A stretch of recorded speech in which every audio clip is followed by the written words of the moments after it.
Rescued from a life of poverty and abuse, these children in an orphanage in Tegucigalpa are now victims in the aftermath of the military coup.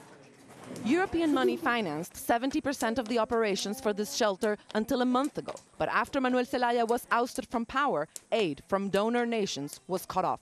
We have 1,000 children who need food, health, and education, and the government cannot provide these, especially now that it's paralyzed. Flor and Fabiola have lived here for 9 years after their single mother was given a long prison sentence. The economic crisis of Honduras can't be fixed because Zelaya and Micheletti have done things that are affecting us, even though it shouldn't be like that.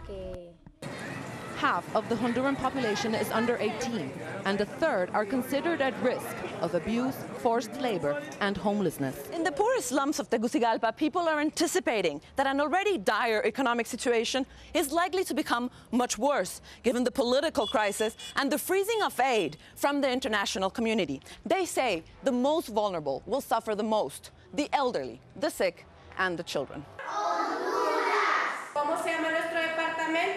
This is one of the few public schools that is currently operating here.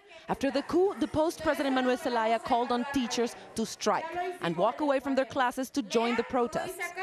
Angry parents broke the locks on this school and convinced some teachers to return. Children should not be made to miss class under any circumstances, even for strikes or protests. Children should be kept out of politics. The director says she worries about the de facto government, who has announced that education that had been free would now no longer be so. It is more important to have a free country for our children than to teach them addition and multiplication. Those can be taught quickly. But reversing the effects of a dictatorship that we are under is impossible. We have not had class for 3 weeks, all because President Manuel Zelaya wanted to modify our constitution. The public dragged into the political fights of this impoverished nation, the children forced to learn about much more than geography.